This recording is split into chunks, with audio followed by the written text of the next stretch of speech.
Bam! We made it. Yesterday was one of the most exciting days in the Minecraft community in a long time. Not only was there a surprise Tuesday snapshot, but on top of that, the next update, it kicks off right now.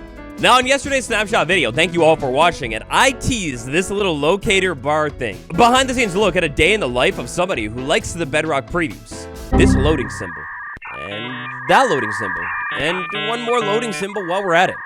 What I'm getting at here is these previews. Sometimes they can take quite a bit of time to roll out. Big preview update. Preview day is now Tuesdays, my dudes. Yeah, so it seems like lately the devs' favorite place to reveal a bunch of important information is the blue sky. Locator bar. Oh my gosh, you look at this thing. We've got new content.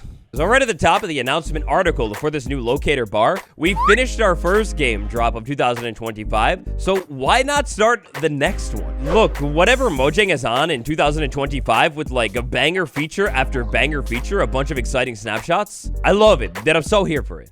When cooking up a fresh world inside a Bedrock preview, experimental tab, we've got a brand new one. Now the name of this tab, yes girl, give us nothing. Interestingly, it's not called the next drop or anything like that. That makes me think maybe this might be it before Minecraft Live, but we'll have to wait and see. Locator bar. Show the direction of players in multiplayer. We smack that, turn that on, jump into a brand new world, and, well, straight up off the bat, the hotbar is pretty samey looking. No apparent difference quite yet. Well, no difference until suddenly. Wait, who's that? Alrighty then, so right off the bat to the brand new hotbar. I mean, I lost all of those little level things, and then as I start to rotate around the world... What? This is so cool. Alright, to look, you'll have to not judge me for this in-game name. I made it when I was like literally 7, but... Oh my god. Is that a name reveal? Just kidding, you guys knew my name, right? I think somebody put it on the wiki. Okay, so if I'm in survival, as soon as somebody new joins my world, the hotbar is going to instantaneously shift over to a new look. When the player leaves the world, the hotbar reverts to the old one. Now, we don't want to be alone today, so I'll have my editor join back in. Oh my god, Jeez. So how this is going to work here is when a player joins your world, that player will be assigned a random color. We can see here that I am Steve was assigned the light blue color. That color is going to correspond to the new dot that will be on the hotbar. No thank you. Now this new dot on the hotbar here, it has some interesting mechanics. So let's say I was looking straight at the player, then I'll be able to see the dot.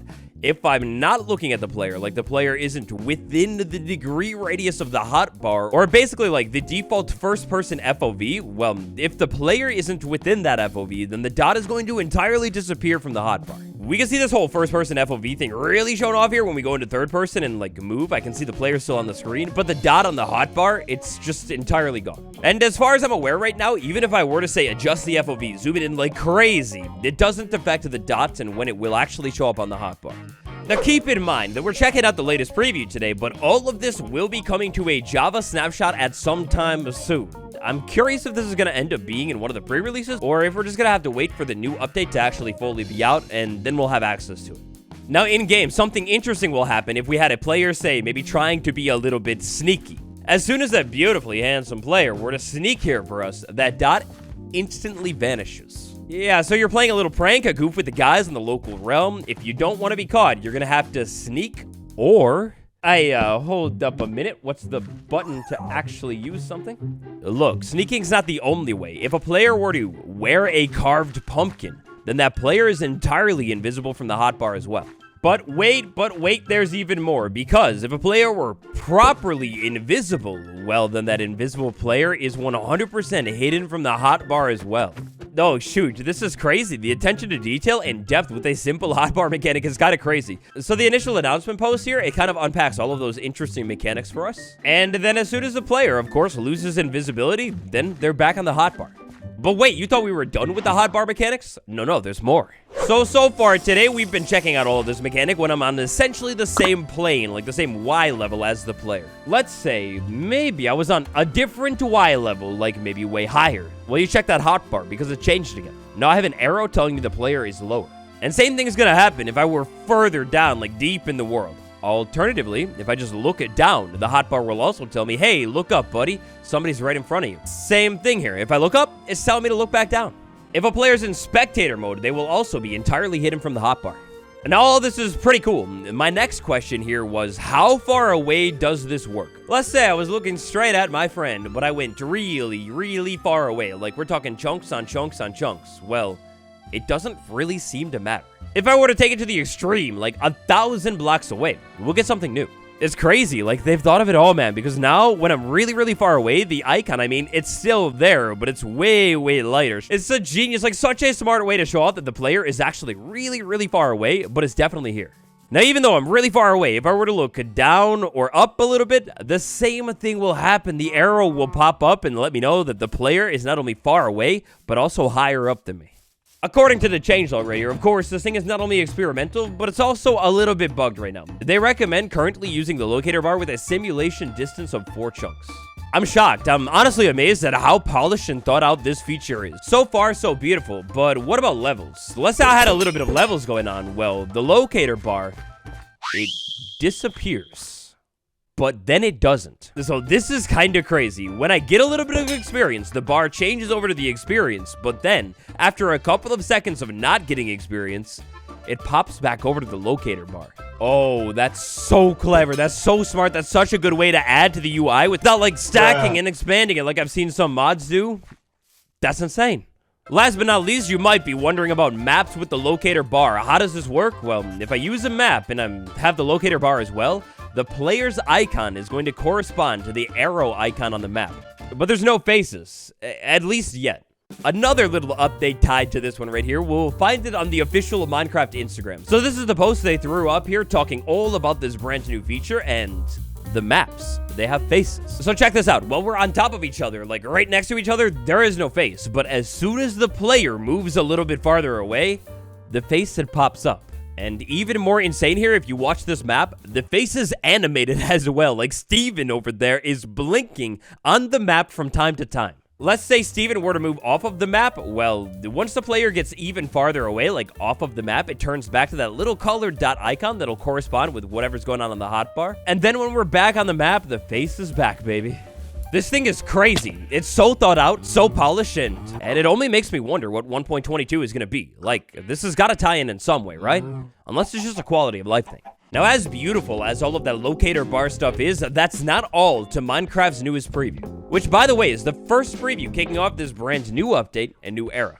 This week, the combat updates begin, I guess. So, critical hits. If I were to land a critical hit on this cow, like jump and smack it, well, we can see a bunch of particles pop up. These particles here, because this is an unenchanted sword, they're all sort of this whitish gray color. This week, very, very interestingly, like I wonder why they're making this change now. If I land a critical hit with an enchanted sword, well, then we get some enchanted critical hit particles that pop up as well. It's such a small thing, but it's meant to make it a little bit more obvious that whatever you're hitting and landing hits on, getting crits on, well, you're doing it with a little bit of magic, too. Somebody hold me back, I can't help it. With this map update and this magic update, well, what's on the way? This week around, we also get a brand new fuel source in the form of mangrove roots. Yes, that's right, the fuel you've always dreamed of, mangrove roots. Now, if you want to smelt one single item using mangrove roots, well, I think that's about all you can do. One mangrove root equals one item smelted. Interestingly, the mansion, bring on the updates this week. We've got new loot and a buff to an item.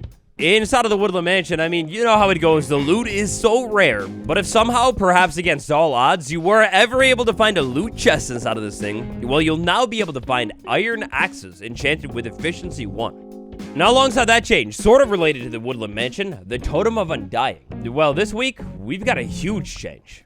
The Totem of Undying has been adjusted. When this thing activates, it will now grant 45 seconds of regeneration. This is the exact same amount of regeneration that it will grant on Minecraft Java. Guys, seriously, hold me back. I'm trying not to be a skeptic, but why are there so many combat updates? Wait, there's more combat updates? The Rabit. There's a combat update with this little buddy, too. What kind of combat? It's more so the drop update of all time when it comes to the rabbit. So, if I take out a rabbit with an unenchanted sword, well, I've got the chance to get one piece of raw rabbit. It looks like my chance is not very high. I have terrible luck today, but it's a chance. Now, with each level of looting, maxing out at looting 3, one extra piece of raw rabbit can theoretically be obtained. Of course, only from adults. I'm not slaughtering innocent baby rabbits. No. That'll bring our total potential maximum raw rabbit yield from a single rabbit. Well, that'll skyrocket it all the way up to 4. So this new preview, it kicks off the next update cycle with a gigantic bang. It's beautiful. The features inside of it are really, really nice, but maybe even more nice are some of the secrets tucked inside. Smoky Stag, the legend. At this point, we know how this stuff works. Beginning of a brand new update era, we are bound to find tons of new things inside of a preview. What is Box Ride?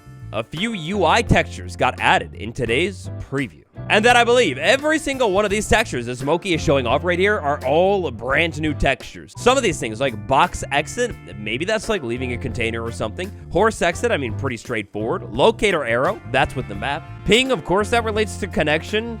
Advanced glyph. What's that? This right here is what looks to be the box exit button. I wonder how long until we actually see this stuff inside of the preview. And then, where I would like to wrap everything up with today is with something that we talked about a couple of weeks ago. This was in Minecraft Preview 1.21.70.24. This was the preview in which the icons for all of the spawn eggs were overhauled. In that initial preview video, we 100% talked about it. This brand new component was implemented. Added Minecraft input air controlled component that enables controlling flying rideables. In that video, I can remember it as clear as day. I went on to say, wait a second, there are no flying rideables in vanilla Minecraft. Are they cooking something? Or is this really just for add-on creators? Well, today, it seems that maybe all of this stuff isn't only for add-on creators after all. More updates have been found inside of the latest preview, and maybe some of these updates relate to some of those new UI buttons. I seriously think Minecraft might be getting a rideable flying mob that's also solid in the future, based off of all of the technical changes going on Bedrock. And then here's a list of all of these technical changes. We know that Minecraft wants to redo transportation, like maybe improve the elytra, balance it a little bit more. Is the answer the solution? Adding a new flying rideable mob? Oh, don't get me too excited, but after all, this could be the perfect thing for 1.22. Especially with that brand new locator bar, the up and down arrow and everything like that. Wouldn't it? Minecraft Preview 1.21.80.20, a deep dive into the locator bar. What do you think about it and everything else we talked about today? Tell me all your thoughts down below. Smash a like, subscribe. It's been me, Waddles. I will see you all tomorrow. Goodbye, everyone.